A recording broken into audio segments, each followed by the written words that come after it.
tinerilor care sunt în fața noastră lucrul acesta. Spun nu pentru că am fost ceva. Spun pentru că Dumnezeu m-a iubit. Spun că pentru că Dumnezeu și-a arătat dragostea față de mine și mi-a dat putere și curaj ca să depășesc totul, să îndur și să depășesc și foamea, și frizul, și bătaia. Și aș putea să spun că în perioada acestor ani de detenție, care nu au fost nici puțini, aș putea să spun că poate nu au fost nici mulți, în raport cu alții. I-am mulțumit lui Dumnezeu că mi-a dat posibilitatea ca să mă cunosc pe mine ceea ce pot. I-am mulțumit lui Dumnezeu că a fost necesar ca să mă treacă pe acolo. Și i-am mulțumit lui Dumnezeu că a fost pentru binele meu și spre binele meu.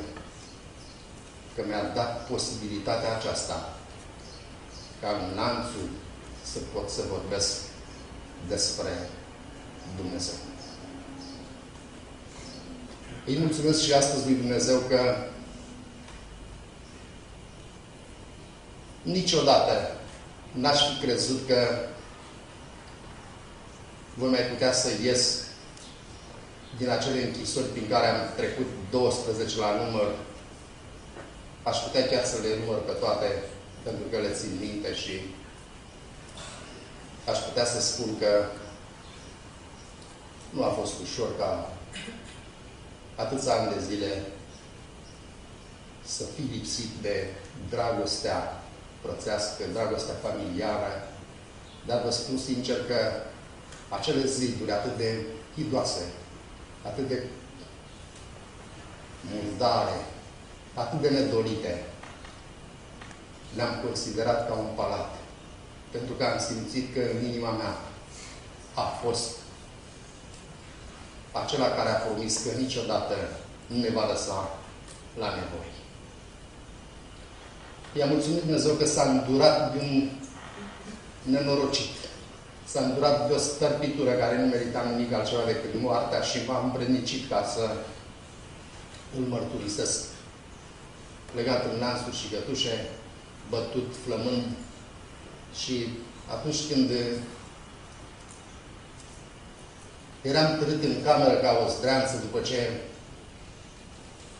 eram scos afară pe hol și comandantul îmi punea piciorul după cap și spunea celui care era pe secție, dă 100 de bastoane.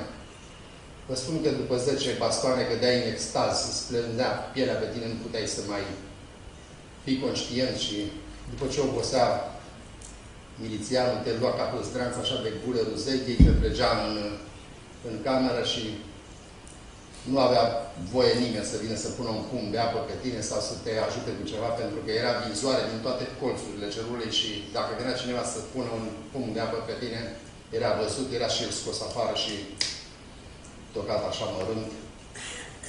Și i-am mulțumit Dumnezeu că îmi dădea putere ca un vierme, așa cum eram, să mă ridic în genunchi și să mă rog la Dumnezeu să-i ierte, pentru că nu știu ce fac. Și eram convins că nu știau ce fac. Deși mă insultau și spuneau, dacă este Dumnezeu așa cum crezi, de ce nu vine să te scape din mâinile noastre? De ce nu intervine să-ți dea drumul? Vezi că ești înșelat, vezi că ești unde toată tinereța o să o petreci pe aici, o să-ți crească barba până la tălpi, ai să ajungi așa, ai să mori, n-ai să mai ieși de aici viu pe picioarele tale și îl rugam pe Dumnezeu ca să mă ajute ca, indiferent ce s-ar întâmpla, să rămân credincios la datorie. Și mulțumesc lui Dumnezeu că mi-a ascultat rugăciunea aceasta și aș putea să fac o mărturisire a trecutului, nu a prezentului. Dacă ar fi îngăduit Dumnezeu să mor atunci, aveam speranța mântuirii. Dacă ar fi îngăduit Dumnezeu ca atunci să merg la odihnă, eram sigur că într-o zi o vea auzi acele cuvinte care îmi va umple inima de bucurie. Intră în moștenirea stăpânului tău.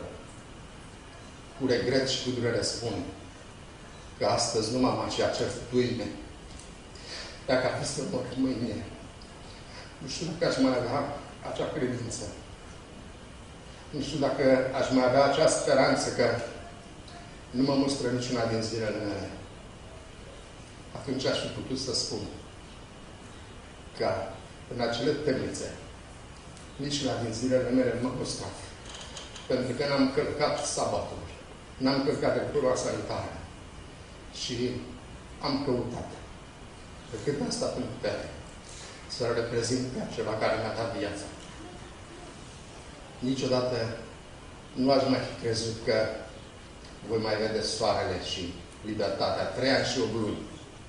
Nu am văzut lumina zilei. Când am dat cu ochii de soare, am crezut că rămân orb. Am încercat să îmi protejez vederea cu niște ochelari de soare și am fost catalogat ca un mândru, ca un îndufat, ca un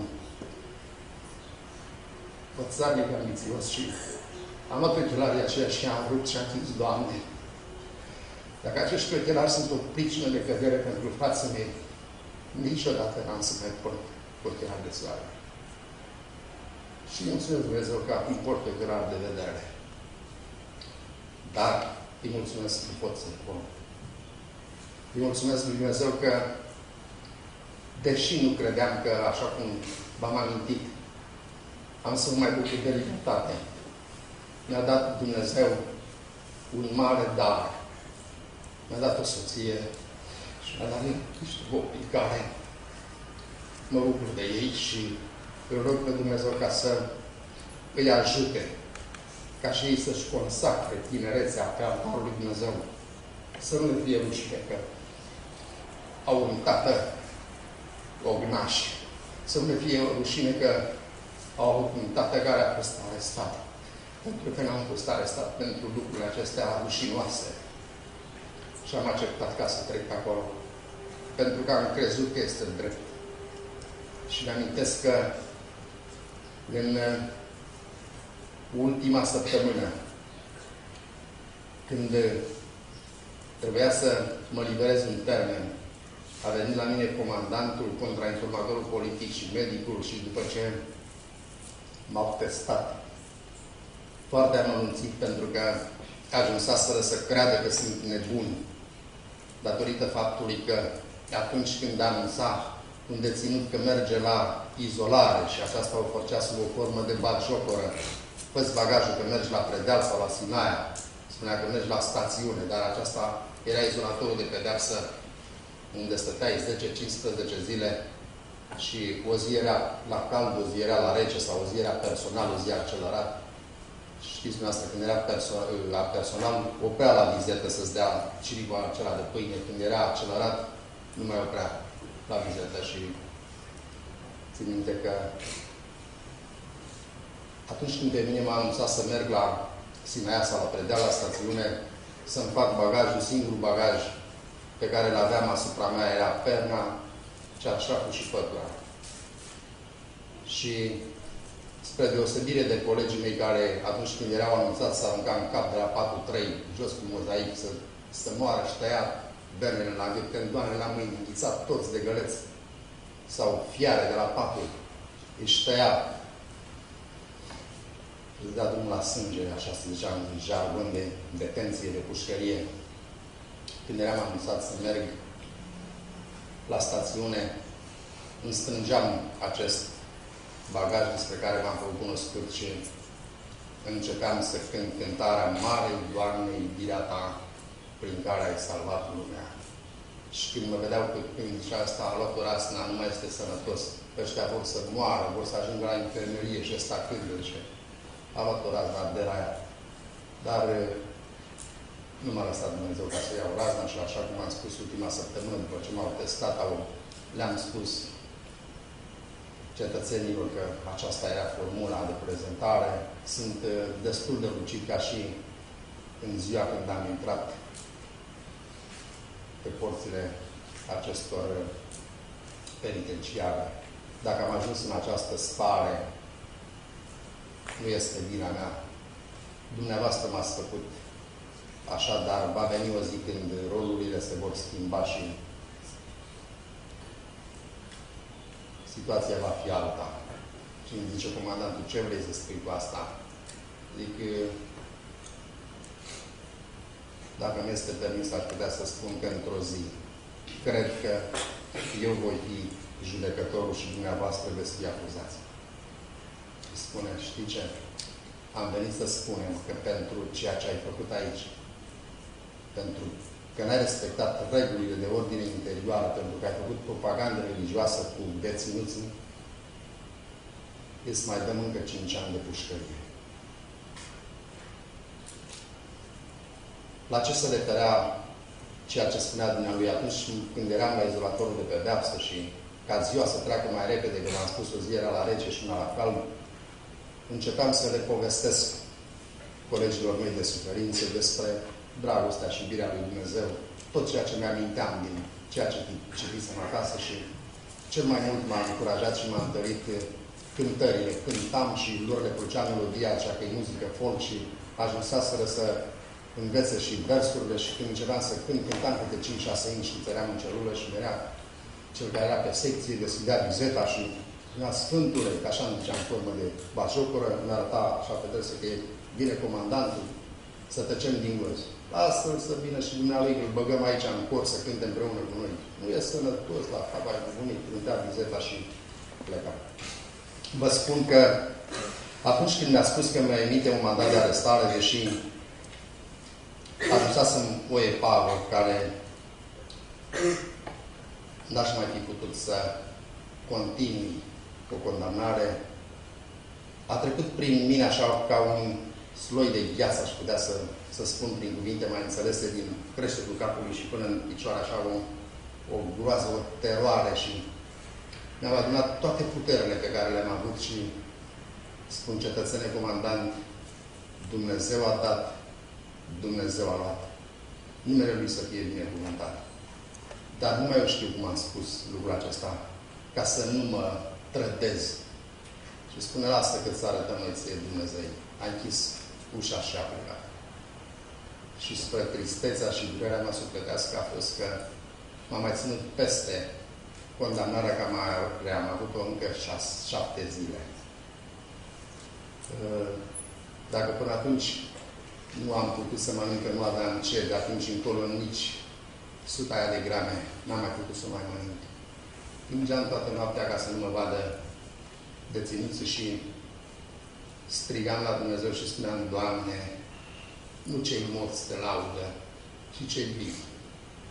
Și așa nu sunt mulți care să treacă pe aici, să te mărturisească pe tine. Dacă îmi îngădui ca să mor în această celulă, cine are să mai treacă prin locul acesta? Era un dialog pe care atunci în starea acea sufletească și în durerea pe care o simțeam în sufletul meu, îl făceam poate nedrept cu Dumnezeu. Și vă spun că după ce a trecut această teroare, care aș putea să spun că a făcut poate mai mult decât anii aceia de detenție, războiul acesta psihic care te mărcina și te teroriza, într-o zi s-a deschis ușa la celulă și am fost strigat să îmi iau bagajul să ies afară. Nu știam ce să cred. Știam că nu este o zi de tribunal în care să mergi pentru a primi sentința. Am ieșit afară și cel care m-a scos, plutonerul major, s-a uitat la mine și eu, ca să o iau înaintea lui și să văd care este enigma ieșirii mele din celula afară, zic, cetățene, plutoner major înseamnă că sunt pus în drepturi civile. Și în spatele dumnealui era frizerul și zice,